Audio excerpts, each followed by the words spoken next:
À la fin de la paracha de la semaine dernière, la paracha de Vayeshev, l'histoire est connue. Yosef se trouvait en prison et il a donné au Sar HaOfim et au Sar HaMashkim l'interprétation de leurs rêves. L'interprétation dramatique qu'a entendue le Sar HaOfim et qui s'est effectivement réalisée.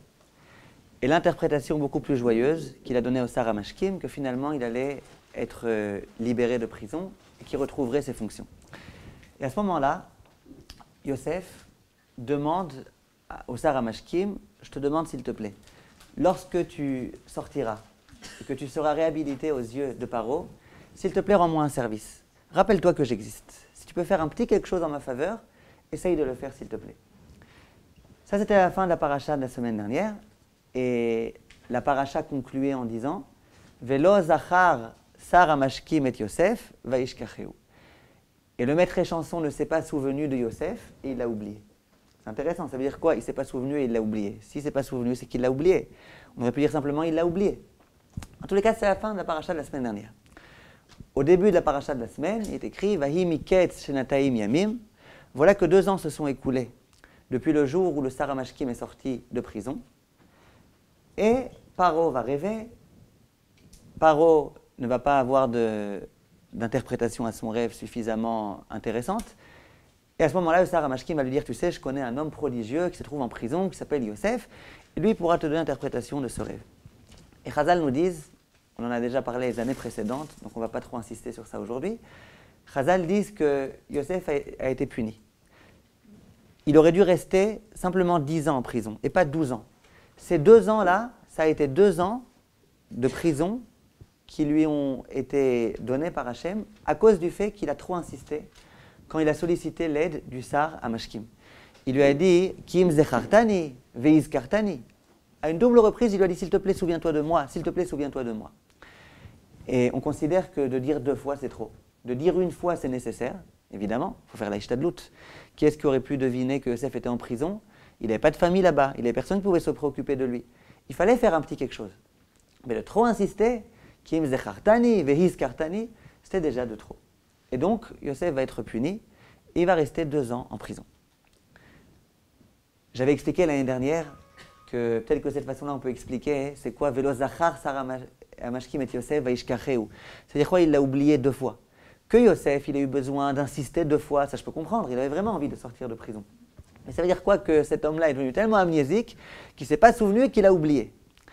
J'avais expliqué l'année dernière que visiblement l'explication qu'on peut donner, c'est de dire que qu'est-ce que tu penses, Yosef?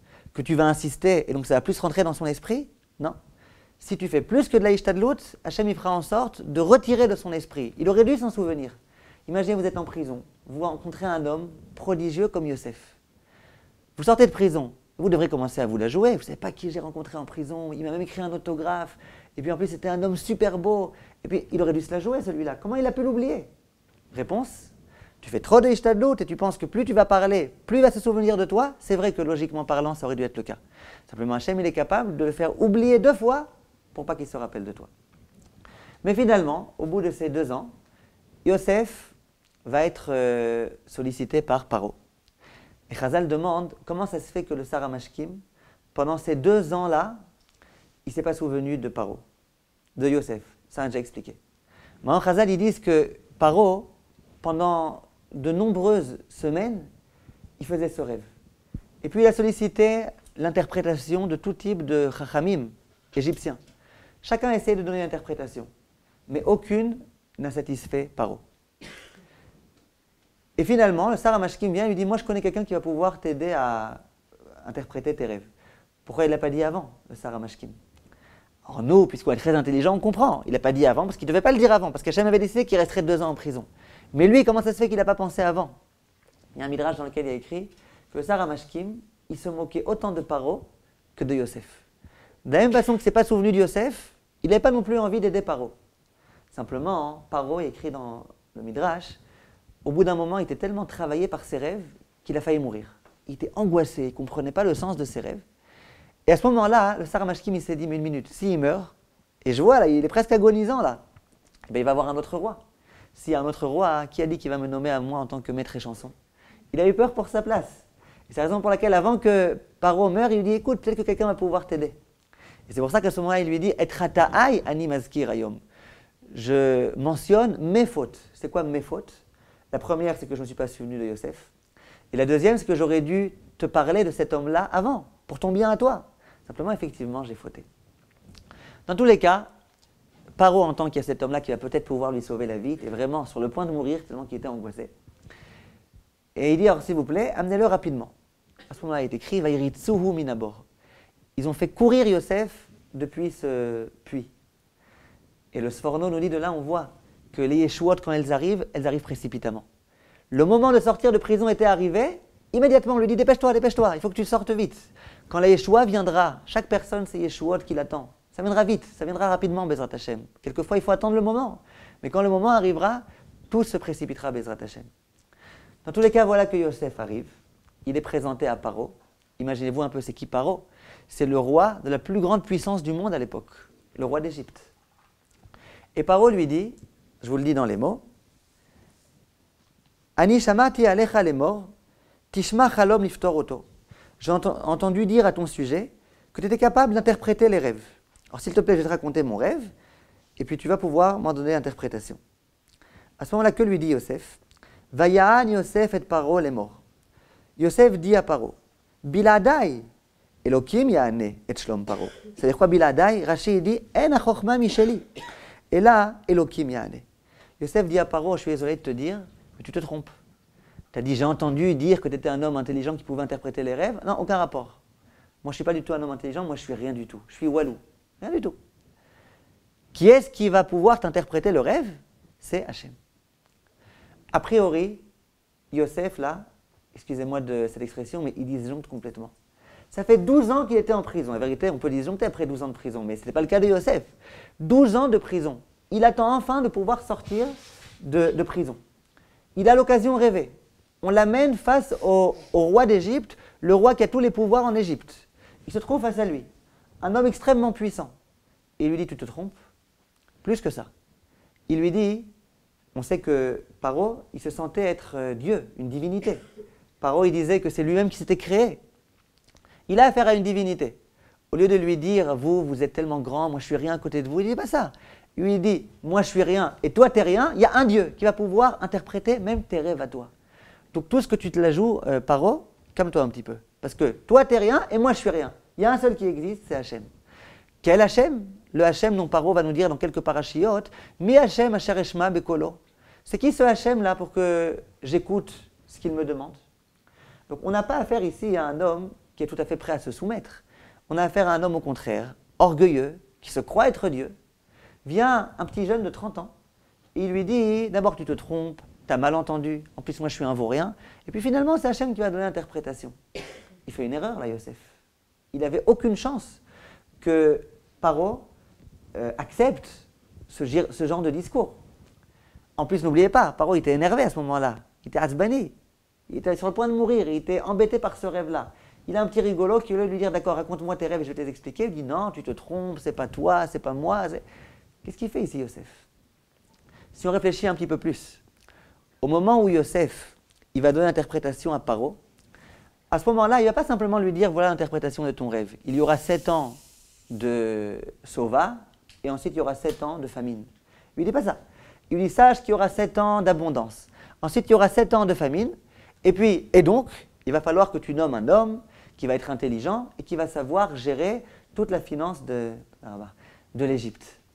C'est ce qu'il dit, non? Qui lui a demandé de se mêler? Qui lui a demandé de donner des conseils? On te demande l'interprétation du rêve. Fais ce qu'on te demande. Pourquoi tu as besoin de donner des conseils? Dit le Ramban, à quel moment Yosef est sorti de prison? C'était le jour de Rosh Hashanah. C'est la Gemara dans ma Masechet Shabbat qui le dit. C'était le jour de Rosh Hashanah. Maintenant, Yosef était intelligent et il s'est dit, comment ça se fait que le jour de Rosh Hashanah, on me sort de prison? Visiblement, il y a un lien avec Rosh Hashanah.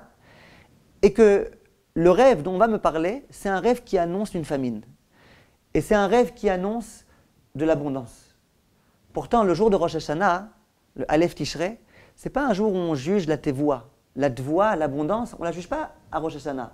On la juge à un autre moment de l'année. Comme il est écrit dans la Masechet Rosh Hashanah, Arba Rosh Hashanah même. Qu'est-ce qu'on juge à Rosh Hashanah? On juge le travail que chacun aura, la parnassa que chacun aura, mais pas est-ce qu'il y aura beaucoup de blé ou il n'y aura pas beaucoup de blé. Alors il se dit, comment ça se fait qu'à Rosh Hashanah, il y a un rêve qui va annoncer qu'il y aura de la famine, ou un rêve qui va annoncer qu'il y aura de l'abondance au point de vue de la récolte. Immédiatement, il a fait le cheshbon, il s'est dit visiblement, c'est que le but de ce rêve, c'est que quelqu'un, et visiblement peut-être moi-même, trouve un travail, trouve un emploi. Ça, les emplois, oui, ils sont fixés à Rosh Hashanah. Et donc lorsque Paro lui dit, regarde mon rêve, Yosef, il fait une petite ishtadlout. Il dit à Paro, tu sais, il faudrait quelqu'un d'intelligent, quelqu'un de sage, qui soit capable de faire en sorte que pendant ces 7 années-là, on puisse amonceler la récolte pour ensuite pouvoir bien gérer la situation. Donc Yosef, il voulait devenir, je ne sais pas s'il rêvait déjà d'être le vice-roi d'Égypte, mais en tous les cas, il souhaitait trouver grâce aux yeux de Paro. Si vraiment il souhaitait trouver grâce aux yeux de Paro, eh bien qu'il tienne le discours qui convient. Pas ces espèces d'histoires, là, dans CHM, Ishtabar Shemo, aucun rapport. Comment comprendre une telle chose? Alors en fait, pour pouvoir essayer de comprendre cette idée-là, on va réfléchir un petit peu à la fête qu'on va commencer à célébrer demain soir, Bezrat Hashem, la fête de Hanouka. Lors de la fête de Hanouka, à chaque fois qu'on va manger du pain, on va réciter Al-Anissim. Dans les prières chaque jour, on va réciter le passage de Al-Anissim. On va remercier Hachem. Dans ce passage de Al-Anissim, il y a plusieurs questions qui se posent. Première question qui se pose, et j'ai entendu du Rav Rosenblum, il dit, quand on compare un petit peu le Al-Anissim de Hanouka et le Al-Anissim de Purim, les deux c'est des Al-Anissim. Dans le Al-Anissim de Hanouka, on nous dit Bime Matityahu ben Yochanan Kohen Gadol. Matityahu ben Yochanan. On dit à l'époque de Matityahu, fils de Yochanan. Donc on n'a pas oublié son père. On a mentionné Matityahu et son père. Quand on va parler de Mordechai et de Esther, dans celui de Purim, on va dire Bime Mordechai et Esther. Ils sont passés où les parents? Dit Mordechai ben Yair. C'est une première question qui se pose. Deuxième question qui se pose et que tous les commentateurs demandent. Ils disent, au moment où on va parler des miracles qui ont eu lieu pendant Hanouka, c'est ce qu'on va essayer de faire a priori dans ce Al-Anissim. On va dire, toi, Kadosh Baruch Hu, Masarta Giborim Beyad Chalashim. Tu as livré les forts, sous-entendu les Grecs, dans les mains des faibles. Sous-entendu, cette petite poignée d'hommes là qui étaient les Hashmonaïm, dans les Midrashim il est écrit qu'ils étaient 13, qu'ils étaient 15, en tous les cas pas plus. Face à des milliers d'hommes prêts au combat, armés, entraînés, qui étaient les Grecs. Donc c'est sûr que c'est un grand miracle ça. Masarta Giborim Beyad Chalashim, que les faibles aient réussi à l'emporter, à triompher, c'était un grand miracle. On continue et on dit Masarta Merubim Beyad Me'atim. Tu as livré les nombreux entre les mains des peu nombreux. C'est un miracle. Des milliers contre 13, 15, c'est un très grand miracle. Donc on comprend très bien. Ce qu'on ne comprend pas forcément, c'est la suite. Reshaim beyad tzadikim, utmeim beyad teorim, vezedim beyad osket oratecha. On dit, tu veux savoir c'était quoi le miracle? Tu as fait en sorte que les tzadikim, ce soit eux qui l'emportent sur les Reshaim. Tu as fait en sorte que ceux qui étudient la Torah, ce soit eux qui l'emportent. Tu as fait en sorte que les gens purs, ce soit eux qui l'emportent. Quel est le miracle? On ne peut pas être un Talmid Chacham et être fort, avoir de la puissance. On ne peut pas être un homme pur et l'emporter. Si on parle de nombre, alors effectivement, c'est illogique que les moins nombreux l'aient emporté. C'est illogique que les Chalashim l'aient emporté. Donc là, effectivement, ça procède du miracle. Mais comment on peut considérer que Zedim biyad osket oratecha, Tmeim biyad teorim, ça soit aussi un miracle? Hein? Ah d'accord, ça on a déjà dit. Ça on a déjà dit. Rabim beyad me'atim. On a déjà dit ça. Après, on a besoin après de répéter. Tu sais, en plus, c'était les Reshaïm qui ont été livrés entre les mains des tzadikim. Quoi, c'est un miracle? Moi, j'aurais dit au contraire, c'est normal. S'il y a des Reshaïm, il y a des tzadikim. C'est normal qu'Hachem, quand même, il soit à côté des tzadikim. Comment comprendre? Ça se passe pas toujours comme ça.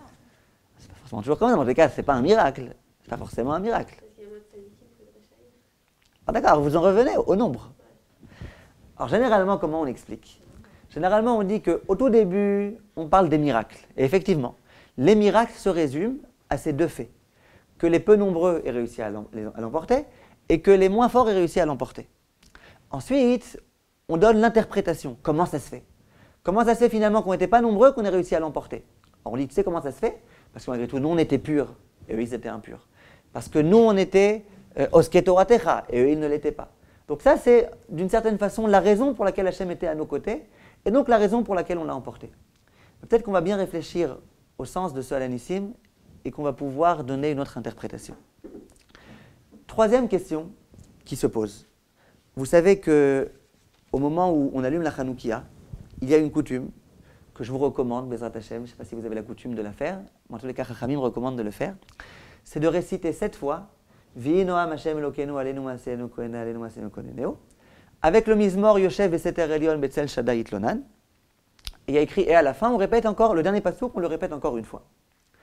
Il y a écrit que ça protège contre tout type de choses. C'est vraiment, le Ben Ishra, il dit, c'est un Mizmor qui est Mesugal Leshmira. Ça s'appelle Shir Apgaim. C'est le shir qu'on chante et qui protège de toutes les mauvaises choses qui risquent de s'abattre sur nous. C'est d'ailleurs la raison pour laquelle, quand il y a une levaya, chez l'Oneda Mitzarot, eh ben, tout le temps où on accompagne le mort, on récite ce Mizmor-là. Plusieurs fois, une fois après l'autre. Yoshev Veseter Elyon, Yoshev Veseter Elyon. Parce qu'à ce moment-là, le pauvre, il est vulnérable. Il y a tout type de kochot atouma qui risque de s'en prendre à ce mort. Et donc, on essaye de le protéger. Comment on le protège? En disant ce Mizmor-là. Ce Mizmor-là, c'est le Mizmor de la protection. Il y a écrit qu'à Motzei Shabbat aussi, c'est bien de dire ce Mizmor-là. Et les hommes au Beit Knesset, ils disent ce Mizmor-là. Dans ce Mizmor-là, il y a écrit que dans le Rama, que ce qu'il faut, c'est répéter encore une fois le dernier pasouk. Ça veut dire le dernier pasouk qui est Orech Yamim Asbieu Ve'areu Bishuati, qui figure une fois dans le Mizmor Tehilim. Il écrit que c'est bien de le répéter encore une fois. Comment ça se fait? Alors, le Magen Avraham dit dans l'Ilchot Avdallah, dans l'Ilchot Shabbat, il donne l'interprétation suivante. Il dit que ce Mizmor-là, quand on l'a dit avec le Vihi Noam au début, et qu'ensuite on a répété le dernier pasouk de Orech Yamim Asbieu Ve'areu Bishuati, on en arrive à 130 mots. Comment ça se fait? Si vous voulez, vous pouvez noter. Le Mizmor lui-même, dans les Tehilim, il fait 112 mots. Le pasouk de Vihi Noam, il fait 12 mots. Donc on en arrive à 124. Quand on répète une dernière fois le pasouk de Orech Yamim Asbieu Ve'areu Bishuati, c'est encore 5 mots. On en arrive à 129. Et le Mizmor en lui-même, c'est considéré comme étant encore une fois. Donc finalement, quand on lit ce Mizmor-là, d'une certaine façon, c'est comme si on avait lu 130 mots.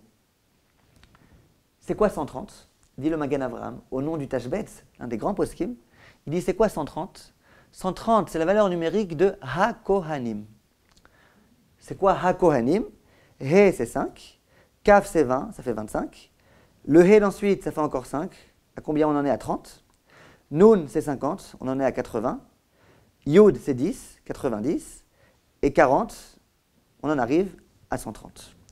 Donc, la Gimatria de Ha-Kohanim, c'est le même nombre de mots que tout ce pasouk-là de Vihi Noam quand on a fait une redondance à la fin. Pour dire que quoi? Dit le Magen Avraham, je vous lis dans les mots, pour dire chez Kohané Hashmonae Amru Oto Bamilchama Venitzru. Les Kohanim Hashmonaïm, au moment de la guerre, ils ont répété ce Mizmor. Ils n'étaient pas armés, ils n'avaient pas besoin de se fatiguer à viser parce qu'ils n'avaient pas de mitraillettes. Ils n'avaient pas besoin de faire des stratégies parce qu'ils n'en avaient aucune. Mais par contre, ils avaient une chose. Ils ont répété ce Mizmor. Yoshev Veseter Elyon, Yoshev Veseter Elyon, Yoshev Veseter Elyon. Donc si on souhaite à comprendre c'était quoi le secret des Hashmonaïm, comment les Hashmonaïm ont réussi à vaincre cette guerre, eh bien c'était ce Mizmor-là qui était dans leur bouche à chaque instant. Yoshev Veseter Elyon. Bien évidemment, si on considère que Yoshev Veseter Elyon, c'est le Mizmor de la protection, c'est sûr que s'il voulait être invincible d'une certaine façon, il fallait bien qu'il récite ce Mizmor. Mais qu'est-ce qui se cache en dehors de cela? Comment ça se fait que pour pouvoir avoir un espoir de vaincre, il se soit servi de ce Mizmor? Et comment ça se fait que nous, chaque année, à Hanouka, on répète ce Mizmor? Qu'est-ce qui se cache ici? Alors en fait, il faut essayer de comprendre un point qui est très important. On sait dans la vie qu'il y a d'une part ce qui s'appelle la Emouna et le Bitachon. On sait que c'est Akadosh Baruch Hu qui fait tout. On sait que c'est Hachem qui gère tout.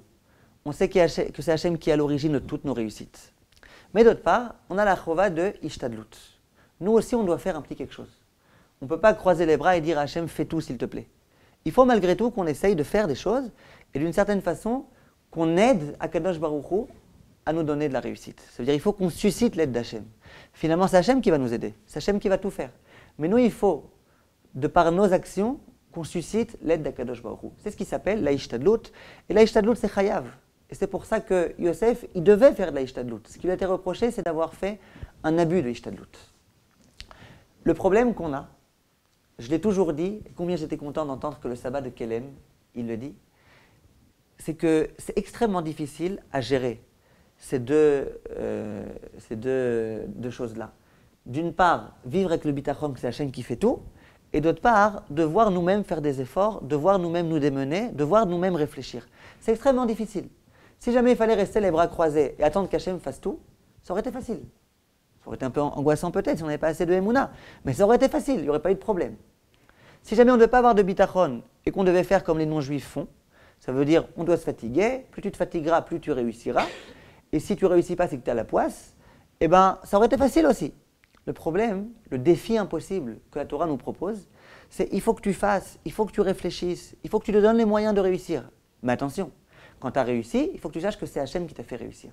C'est extrêmement difficile. Le sabbat de Kelem, il dit, c'est Avoda, Kashash et Bamikdash. Le sabbat de Kelem, il dit, c'est comme si on casse un tonneau de vin et qu'on souhaite que le vin reste malgré tout dans le tonneau. C'est impossible. Prenons un exemple. L'exemple que donne le Rav Rosenblum, j'ai beaucoup aimé son exemple. Il dit un jour, il y a un magasin qui a voulu ouvrir. Donc le propriétaire du magasin, il s'est dit, comment on va faire pour que le magasin, il ouvre, qu'il se fasse connaître, que vraiment tous les gens du quartier connaissent ce magasin. Il s'est assis avec ses conseillers, et puis ils ont réfléchi. Il y en a un qui a donné un conseil, il dit, il faut que tu sortes des prospectus. Sors des prospectus, bien faits, tu demandes à une graphiste compétente de faire des beaux prospectus, et puis tu les distribues comme ça dans toute la shrouna, dans toutes les boîtes aux lettres, et puis comme ça tout le monde sera au courant que ton magasin existe. L'autre il dit, ouais c'est une bonne idée, mais peut-être que le jour de l'ouverture, on fait quelque chose de particulier. Par exemple, on amène des barbes à papa et on les distribue gratuitement à tous les enfants. Comme ça les enfants viendront. Et les adultes, maintenant on organise un shiur. On amène un rav qui va parler de l'éducation des enfants. Comme ça, tous les parents, qui en général ont beaucoup de problèmes avec leurs enfants, viendront. Et puis ils écouteront. Comme ça, il y aura d'une part les enfants qui seront contents avec leur barbe à papa, il y aura les parents qui seront là, ils auront un cours sur l'éducation, il y a les prospectus, et puis en plus, on peut proposer ce jour-là des petits cadeaux comme ça, même pour les adultes, des petits cadeaux gratuits. Bon, chacun donne son idée, tout le monde est content, et effectivement, le premier jour, ils ont annoncé l'ouverture du magasin, tout se passe exactement comme il fallait. Mieux, encore mieux que ce à quoi ils s'attendaient. Tous les gens de la Shrouna sont venus. Il y a même des gens qui sont venus des quartiers externes pour venir s'associer, pour écouter la conférence, les enfants pour recevoir une barbe à papa gratuite. C'est pas tous les jours qu'on reçoit des barbes à papa gratuits. Et donc ils viennent, tout le monde vient. Finalement, il y a eu 3000, 4000 personnes qui sont venues. Le patron rentre à la maison avec ses conseillers et a priori, que vont-ils faire? Ils vont commencer à s'interroger. Qu'est-ce qui a fait que ça a tellement réussi? C'était les prospectus? Ou c'était la barbe à papa, ou c'était la conférence. Qu'est-ce qui fait que finalement ça a réussi? Et il commence à s'interroger. Il y en a un qui dit, moi je pense que c'est plutôt ça. L'autre qui va dire, c'est plutôt ça. Moi je vous pose une question. Est-ce que vous pouvez penser un instant que le patron va se dire, rien n'était responsable de cette réussite, c'est que Hachem. Ni les barbes à papa, ni la conférence, ni rien du tout. C'était tout Hachem. Les 3000, 4000 personnes qui sont venues, ce n'était pas grâce au barbe à papa, c'est parce qu'Hachem avait décidé. Est-ce que c'est envisageable de penser comme ça? En général, non. En général, on va dire, bon, Baruch Hachem, ça a réussi, bon, il y avait les barbes à papa, et puis Hachem a fait en sorte que ce soit une bonne idée, que ça réussisse. On veut bien mêler Hachem un petit peu dans notre vie, mais on le mêle. On a notre vie, on a nos réussites, on a notre intelligence, on a notre sagesse, et puis, au passage, il y a Hachem qui nous a aidés, parce que bien sûr, si jamais Hachem avait donné une crise cardiaque, eh ben, il n'y aurait rien eu. Donc bien sûr qu'Hachem est présent, mais combien Hachem est-il présent? Dit le sabbat de Kelem, c'est extrêmement rare de pouvoir trouver une personne qui soit à la hauteur de dire « moi, c'est rien ». C'est tout Hachem. L'idée, c'est Hachem qui me l'a donnée. Même après avoir mis cette idée, c'est Hachem qui a voulu qu'il y ait tellement de monde. Et de comprendre que toute la réussite était entre les mains d'Hachem, c'est extrêmement difficile. Voilà ce que dit le sabbat de Kelem. Est-ce que c'est vrai? Que quoi?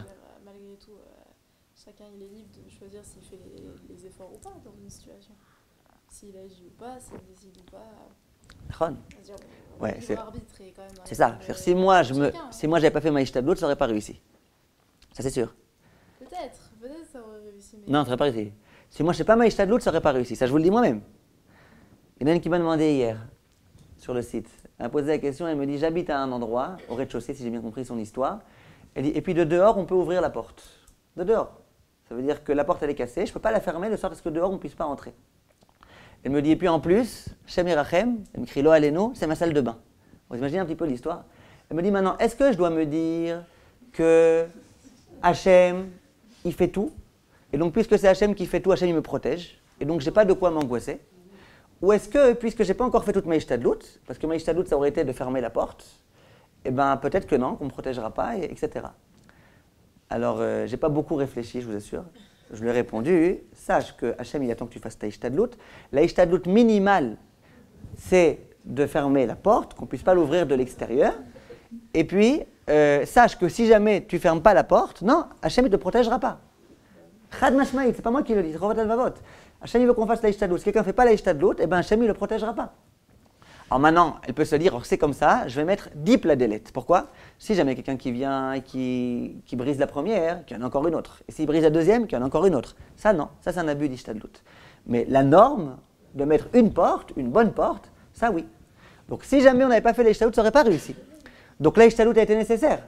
Sans Ishtadlout, rien n'aurait réussi.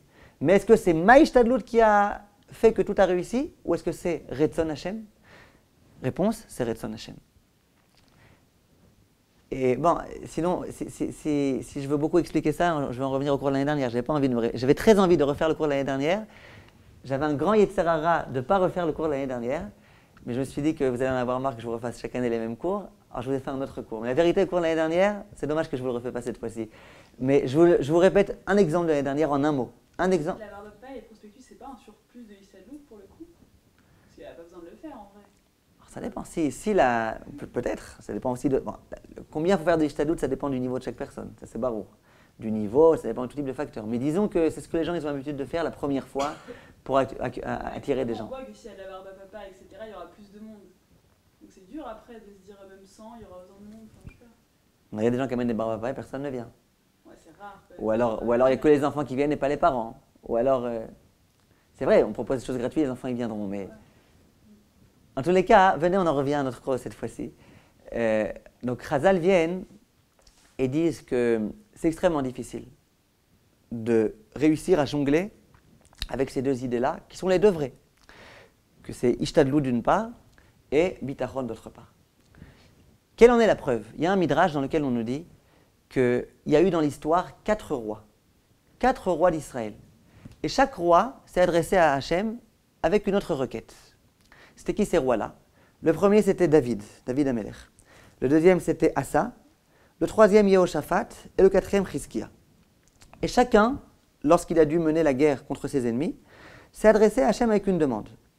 David Amelech, il a dit à Hachem, Erdof oivai ve'asigem, velo ashuvat kalotam. Je te demande Hachem, je sais que tout est entre tes mains. Regarde, moi je vais partir au combat, je vais me battre, mais je te demande Hachem, fais en sorte que je ne revienne pas à la maison tant que je ne les ai pas tous vaincus. C'est une demande. Hachem a accepté, ainsi qu'écrit dans les psukim. Asa, quand il a dû faire la guerre, lui il s'est dit, non, moi j'ai pas envie d'avoir besoin de me battre, j'ai pas envie d'avoir besoin de tuer des gens, etc. J'ai pas envie. Il a dit à Hachem, écoute Hachem, moi j'ai envie juste de courir. Je vais courir contre mes ennemis et toi tu t'occupes du reste, c'est toi qui les tues. Et il écrit effectivement dans les psukim que Hachem a consenti et que Asa n'avait besoin que de courir. Et ensuite c'est Hachem qui les a tués. Le troisième roi, il s'appelle Yehoshaphat. Lui il a dit à Hachem, écoute Hachem, moi j'ai envie ni de faire la guerre, ni même de courir. Moi j'ai envie de rester chez moi à la maison. Mais je sais que j'ai des ennemis. Alors je vais rester à la maison et je vais dire des Tehillim. Je vais prier. Et toi Hachem, tu feras en sorte, s'il te plaît, que tous mes ennemis disparaissent. Et Hachem a consenti. Le quatrième roi, alors lui, il a quasiment exagéré, c'était Chizkiyahu. Lui dit à Hachem, Hachem, moi j'ai même pas envie de prier. Non seulement j'ai pas envie de me battre, j'ai pas envie de courir, mais j'ai même pas envie de prier. Moi j'ai envie d'aller dormir, et toi Hachem, tu t'occupes de mes ennemis. Il a écrit que Hachem a consenti, écrit dans le passage où Chizkiyahu a été dormir, et Hachem a tué tous les ennemis. Question que je me pose. Lequel de ces hommes-là était le plus grand? Est-ce que c'était David ou est-ce que c'était Chizkiya? Lequel était le plus grand? David Amelech il a fait sa ishtadlut. Chizkia, aucune ishtadlut, il a été dormir. C'est pas une grande ishtadlut d'aller dormir. Lequel était le plus grand à votre avis? Hein, Naomi? On imagine que ça doit être Riskia, parce que sûrement, voilà, il a C'est complètement remis entre les mains d'Hachem. Voilà. Tout le monde est d'accord? Non, c'est l'autre. Non, enfin, j'ai essayé de. Hein, c'était qui? C'était l'inverse. Non, chacun, parce que chacun il a Qu'est-ce que vous dites? Pourquoi David? Donc c'est bien faire la ishtadlut. Alors je vais vous dire, c'est possible que toutes les deux vous avez raison, mais je vais vous dire. Le Rav Dessler lui a dit le plus grand c'était David, comme elle dit Sarah. Le plus grand c'était David. Pourquoi? Il dit, David Amelech, lui il a dit à Hachem, écoute Hachem, je vais me battre, je vais prendre mon épée, je vais mener le combat, et puis Bezrat Hachem, je vais tuer des ennemis. Simplement, je vais savoir que moi, j'ai rien fait. C'est toi qui as fait. Je vais me battre, je vais avoir l'impression que c'est moi qui ai réussi à tuer parce que je suis puissant, parce que je suis fort, parce que je suis entraîné. Mais finalement, je saurai que c'est toi qui as tout fait. La preuve, je prie. Erdof, Osai, Oivai, Veasigem. Moi, je vais faire la guerre. Moi, je vais les battre. Et le fait que j'ai réussi à vaincre mes ennemis, ça ne contredira en rien le fait que je saurai que c'est toi qui as tout fait. Vient le deuxième, il s'appelle Asa. Asa, c'est aussi un grand homme. Simplement, Asa, il dit, si jamais, de mes propres mains, de ma propre épée, j'arrive à tuer des gens, ben j'aurais du mal à me dire que c'est Hachem qui a tout fait. C'est pas vrai, c'est moi qui ai fait. Alors moi, j'ai envie de voir un petit peu un miracle. J'ai envie de devoir juste courir après mes ennemis, les poursuivre, et qu'eux, ils s'enfuient. Et puis comme ça, je verrai vraiment qu'il y a eu la main d'Hachem et que moi, j'ai rien fait. J'ai juste fait une petite ishtadlut. Le troisième était un niveau encore un petit peu moins grand. Il s'appelait Yehoshaphat. Yehoshaphat, il dit, mais non, si j'ai besoin de leur courir après, alors je vais me dire que c'est grâce à moi, c'est grâce au fait que j'aurais couru après que j'ai réussi à l'emporter. J'aurais couru après, ils ont super peur de moi, et c'est pour ça qu'ils sont tous tombés, qu'ils sont morts. Non, j'ai pas envie. Moi, je dirais Tehillim, et puis comme ça, hein, je comprendrai bien que c'est Hachem qui a tout fait. Et le dernier, Chizkiyahu, lui, il dit, mais non, si je dis Tehillim, alors j'ai pensé que c'est moi qui les ai tués. De par mes prières, de par la force de ma prière, de par les vertus qui sont cachées dans les Tehillim, c'est moi qui ai réussi à les tuer. Non, moi, je veux pas. Moi, je fais rien, comme ça, au moins, je suis sûr que c'est Hachem qui a tout fait. On retrouve ici l'idée du sabbat de Kélem. Ça veut dire que de dormir et que tout réussisse, et de savoir que c'est Hachem qui m'a fait réussir, c'est pas ça la gadlout. C'est pas ça la grandeur. La grandeur, c'est de faire des efforts, de travailler, de passer des coups de fil, d'organiser tout type de choses pour que ça réussisse, et malgré tout, être conscient que finalement, celui qui est à l'origine de toutes mes réussites, c'est Akadosh Baruch Hu. S'il en est ainsi, on peut essayer, Bezrat Hashem, de répondre à la question qu'on a posée. On a demandé, au tout début du Alanissim, qu'est-ce qu'on dit? On dit Masarta Giborim Beyat Chalashim. Ça, indéniablement, c'était un miracle. On continue et on dit Masarta Me'atim, Merubim Beyad Me'atim. Ça, indéniablement, c'était un miracle. Ensuite, on continue et on dit Reshaim Beyad Sadikim, Tmeim Beyad Teorim, Vezedim Beyad Oske Toratecha. On a dit quel rapport? Au début, on parle de miracle et ensuite, on parle de la cause. Dit le Rav Chaim Friedlander, il faut comprendre ça différemment. Que ce soit les Bnei Israël qui l'aient emporté, ça y est, on a compris. Que ça procède du miracle, ça on a aussi compris. Alors qu'est-ce qu'on vient faire dans ce Alanissim? On vient, comme on a dit tout à l'heure, on vient essayer d'expliquer comment ça se fait que c'est les Bnei Israël, les Juifs, les Hashmonaïm, qui aient réussi à l'emporter. D'accord? Alors vous allez me dire, Zedim beyadoske Toratecha, c'est une bonne explication. Comment ça se fait que c'est les Hashmonaïm qui l'ont emporté? Parce que c'était des Oske Toratecha. Et donc Hachem était à leur côté. Quand on a dit que Tmeim Beyat Teorim, c'est une bonne explication. Comment ça se fait que les Hashmonaïm l'ont emporté? Parce qu'ils étaient purs. Quand on a dit Reshaim Beyat Tzadikim, c'est une bonne interprétation. Comment ça se fait qu'ils l'ont emporté? Parce qu'ils étaient Tzadikim alors que les autres étaient Reshaim. Mais comment le début c'est l'interprétation? Giborim Beyat Chalashim, Merubim Beyad Me'atim, comment c'est une interprétation? Réponse, c'est justement ce qu'on vient de dire. C'est l'interprétation. Vous savez comment les Hashmonaïm ont réussi à l'emporter? Ils l'ont emporté parce qu'ils se sentaient être des nuls. Ils l'ont emporté parce qu'ils n'étaient pas nombreux. Ils n'étaient pas nombreux et ils savaient qu'ils n'étaient pas nombreux et c'est ça qui a fait qu'ils ont réussi. Ça veut dire que dans la vie, pour pouvoir réussir, il faut savoir qu'on a besoin d'Hachem. Quand on se remet complètement entre les mains d'Hachem, c'est ça qui nous fait réussir. les Hashmonaïm, ils n'avaient aucune chance de l'emporter. Alors pourquoi ils sont battus? Réponse, ils avaient des chances de l'emporter. Qu'est-ce qui leur a donné la possibilité de l'emporter? C'est le fait qu'ils se sont dit, nous on n'est rien, nous on est Me'atim, nous de nous-mêmes on n'a aucune force, aucun moyen, c'est Hachem qui va nous aider. Et c'est comme ça qu'ils ont réussi à l'emporter. C'est la raison pour laquelle Chazal nous dit que c'est quoi le passouk qu'ils ont sans arrêt répété au moment de la guerre, si on peut appeler ça une guerre. C'était ce Vihinoam là, Yoshev et Seter Elion. C'est quoi tout l'état d'esprit du Yoshev et Seter Elion? On dit Kiata Marsi, Umtsudati. C'est toi Hachem qui m'abrite, c'est toi Hachem qui me protège. Lisez ce Teilim, vous allez voir. Dans tout ce Teilim là, on se remet complètement entre les mains d'Hachem. On s'annule complètement face à la grandeur d'Hachem. Et on dit à Hachem, c'est toi qui me protège, c'est toi qui fais tout. Lorsque les Hashmonaïm sont partis au combat, et qu'ils savaient que selon les lois de la nature, ils allaient être battus à plate couture en un instant. À ce moment-là, malgré tout, ils ont été. Pourquoi ils ont été? Parce qu'ils se disaient, Hachem est avec nous.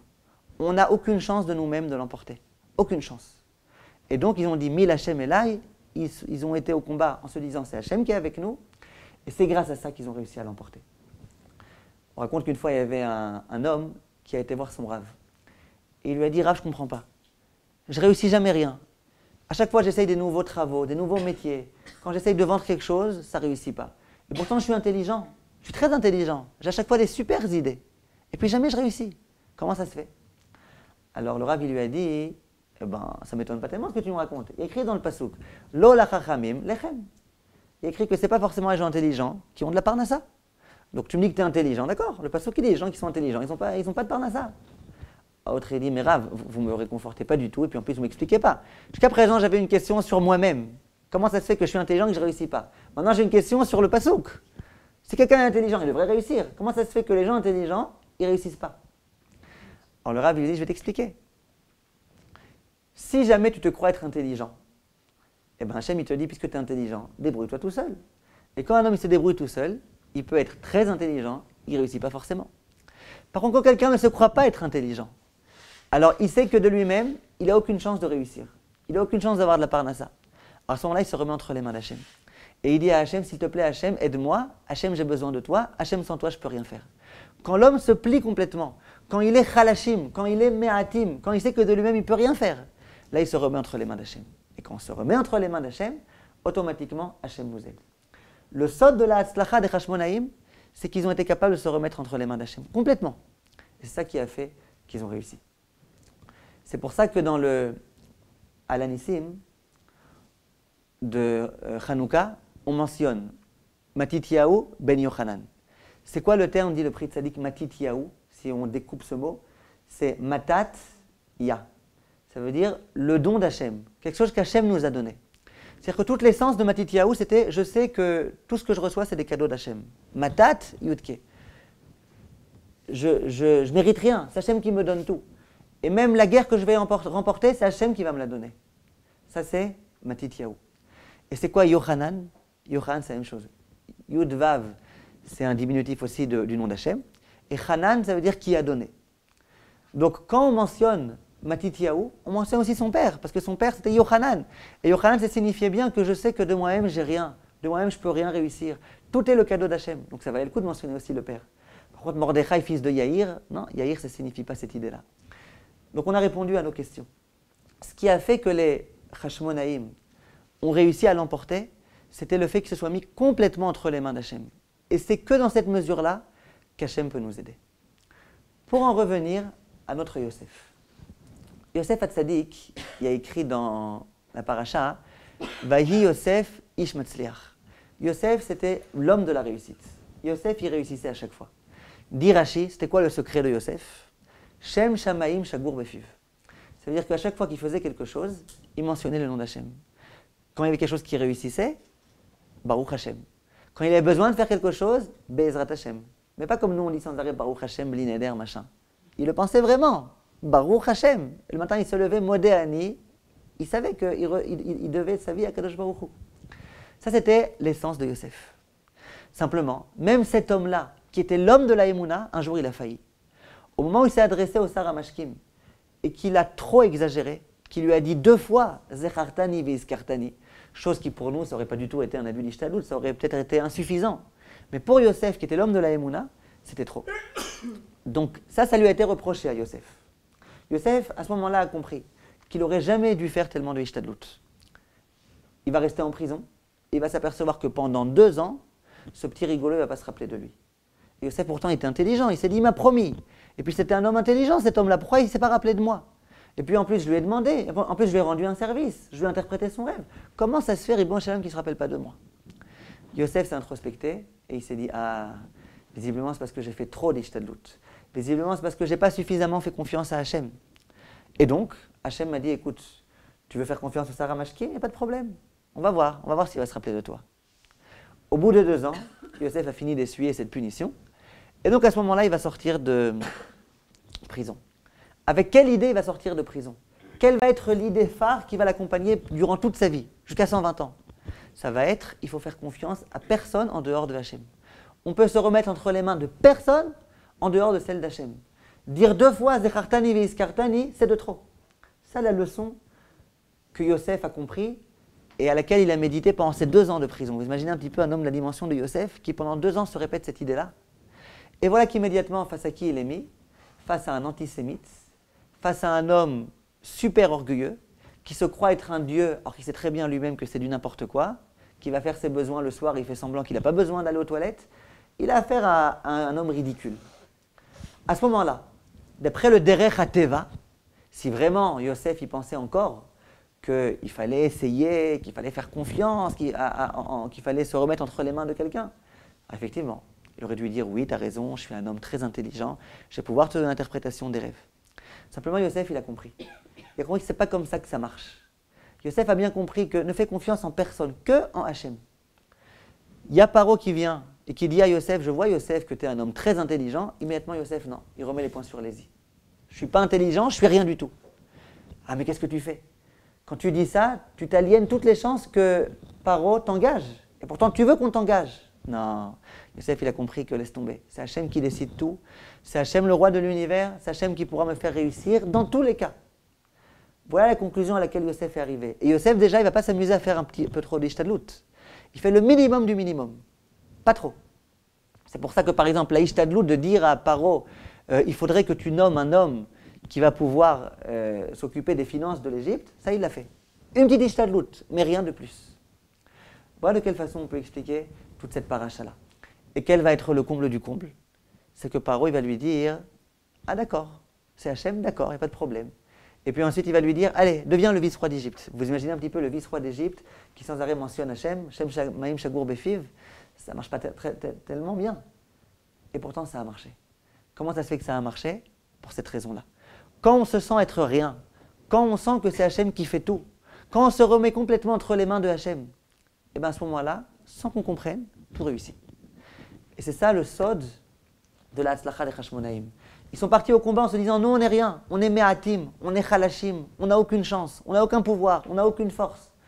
Marsi Tsudati, notre abri, c'est Hachem. Et bien c'est comme ça qu'ils ont vaincu. C'était un miracle, et bien il y a eu un miracle. Yosef, c'est un miracle que c'est marché, et bien il y a eu un miracle. Chachamim viennent et nous disent, on nous dit de Yosef qu'il était Yefé Tohar, Veyefé Mar'é. C'est un bitouille, une expression qu'on ne retrouve jamais. On a déjà dit à propos de certaines personnes dans la Torah qui sont beaux gosses. Mais cette expression-là, Yefé Tohar, Veyefé Mar'é, on la voit nulle part. Et dans le Midrash, on nous dit que les Rachet Tevot de Yefé Tohar, Veyefé Mar'é, ça constitue le mot Yatom. C'est quoi Yatom? C'est un orphelin. Quel rapport? On vient de parler d'un homme très beau, et on nous dit Yatom, c'est un orphelin. Quel rapport? L'explication, c'est justement ça. Yosef, il a compris dans sa vie que si on veut pouvoir réussir, il faut être un Yatom. C'est quoi un Yatom? Il y a écrit dans la paracha de Mishpatim que si quelqu'un est orphelin et qu'on lui fait du mal, qu'on le bouscule, qu'on le vexe, qu'on l'embête, c'est gravissime. Écrit dans le pasuk, si jamais souffrir, tu le fais souffrir. Or lui crier, il criera. Et toi, tu endureras. Et les Mefarshim, le Sforno, le Ramban, les Mefarshim disent pourquoi on a parlé doublement. S'il l'embêtait, tu l'embêtes. Et lui crier, il criera, etc. etc. Disent Razal, c'est parce que Mida keneged Mida. Attention, quand tu as un orphelin, fais très attention. Parce que si tu le fais souffrir, eh ben Hachem immédiatement, il te fera souffrir à toi. Tu le fais crier, Hachem, il te fera crier. C'est Hachem directement qui s'occupe de ton cas, ou de son cas. Pourquoi? Comment ça se fait? Et si quelqu'un, Baruch Hachem, il a ses parents en vie, alors quoi? Alors il n'aura pas le droit qu'Hachem s'occupe de lui. Pourquoi? C'est parce qu'on a perdu notre père ou notre mère qu'Hachem s'occupe de nous. Et quand on a nos parents en vie, Hachem ne s'occupe pas de nous, quel rapport? Dit le Ramban que l'idée est très claire. Quand quelqu'un a ses parents en vie et qu'il a un petit problème, à qui est-ce qu'il téléphone? À ses parents. Papa, j'ai besoin de ceci, maman, j'ai besoin de cela. C'est un réflexe. Vous voyez les gens, les personnes âgées, quand ils ne sont pas bien, comment ils disent mamé, mama, je ne sais pas comment ils disent, en arabe ils disent, ils mentionnent tout de suite leur papa, leur maman. Ça veut dire que tant que nos parents sont là, et ben dès qu'on a un tout petit problème, on ne pense pas à Hachem. La première adresse qu'on a, c'est papa aide-moi, maman aide-moi. Par contre, le yatom, lui sait très bien qu'il ne peut pas faire confiance à son père parce que son père n'est plus là. Il ne peut pas se reposer sur sa mère, il n'a plus de mère. Alors lui, il sait qu'il n'a qu'une seule adresse. Sa seule et unique adresse, c'est qui? C'est Hachem. Dit le Ramban, lorsqu'une personne vient voir Hachem, alors qu'il sait qu'il y a mes parents qui vont m'aider, il y a mes grands-parents qui vont m'aider, il y a un tel qui va m'aider, il y a un tel qui va m'aider, et puis si finalement personne accepte de m'aider, il y aura comme dernier recours Hachem, Hachem il a horreur de ça. Hachem il n'occupe pas, il dit tu veux te demander à ton père, demande à ton père, tu veux demander à ta mère, demande à ta mère. Par contre quand on est yatom, quand on sait qu'on n'a pas de père, on n'a pas de mère, on n'a qu'une seule adresse, c'est Hachem, là Hachem il dit ah, eh ben, cette prière-là, dans laquelle tu t'adresses qu'à moi, c'est cette prière-là que j'accepte, que j'agrée, et c'est justement dans cette mesure-là que je m'occuperai de ton cas. On nous dit quel était le secret de la réussite de Yosef? C'était que c'était un yatom. Ça veut dire quoi que c'était un yatom? Ça veut dire qu'il vivait avec cet état d'esprit-là. Que moi, je suis rien. C'est tout Hachem qui fera. Et quand j'ai besoin de solliciter l'aide de quelqu'un, c'est que d'Hachem. Un jour, j'ai laissé échapper un tout petit mot de plus. Voilà ce qui m'est arrivé. Il s'est repris en main, Yosef. Et Yosef, ensuite, il a vécu avec cette dimension du yatom. Et c'est ce qu'on dit dans le Mizmor de Tehillim. Il y a un Mizmor Tehillim dans lequel on dit Tfila Le'ani. Voilà la Tfila qui est entonnée par le pauvre. Et dans les Tehillim, il y a plein de Mizmorim. Il y a Mizmor le David, Mizmor le Asaf. Il y a plein de Mizmor. Mais il y a un des Mizmorim qui s'appelle Mizmor Le'ani. Tfila Le'ani, plus précisément. Et Chazal disent que de tous les Mizmorim, celui que Hachem aime le plus, c'est le Tfila Le'ani. Pourquoi? Pourquoi c'est tellement mieux Tfila Le'ani que Tfila Le'ashir? Qu'est-ce qu'il y a? On peut être pauvre et prier, on peut être riche et prier. Dit Chazal, non. Quand je viens voir Hachem en lui disant, écoute Hachem, moi je suis riche, je peux m'en sortir sans toi, j'ai plein de raisons de pouvoir m'en sortir, mais s'il te plaît, aide-moi encore un petit peu, ça ne marche pas. Ce n'est pas la prière qu'Hachem attend. Quand je viens voir Hachem, que je dis Hachem, je suis pauvre, Hachem, j'ai rien, Hachem, personne n'est prêt à m'aider, il n'y a que toi qui peux m'aider, il n'y a que toi qui peux me sortir de cette situation. Ça, c'est la tefila que Akadosh Baruch Hu aime, et c'est la tefila qui marche. Donc voilà peut-être le rapport qu'il y a entre la paracha de Miketz, qu'on va lire cette semaine, et Hanouka, et Bezrat Hashem, qu'on ait le mérite de vivre avec cette idée-là de Hanouka. Que cette idée-là nous accompagne sans arrêt à chaque fois qu'on dira les 7 Mizmorim là, de Chef Seter Elion. Qu'on vive avec cette idée-là. Ce qui nous a valu les miracles, et ce qui nous vaudra encore des miracles, on a besoin de tous les jours de miracles. Tous les jours, en Israël, à Yerushalayim en particulier, tous les jours on a besoin de miracles. Et tous les jours il y a des miracles. Il y a beaucoup plus de miracles que ce qu'on peut s'imaginer. On a besoin qu'il y ait des miracles. Les miracles, il y en aura dans la mesure où on sera capable, Bezrat Hashem, de se remettre complètement entre les mains de Hashem. Ni Kippat Barzel, et ni Bibi, et ni Lapide, et ni personne. Uniquement Hashem. C'est Bezrat Hashem le miracle auquel on aura le droit pendant Hanouka, qu'on ait le Mashiach qui arrive, Bezrat Hashem, et qui nous sauve.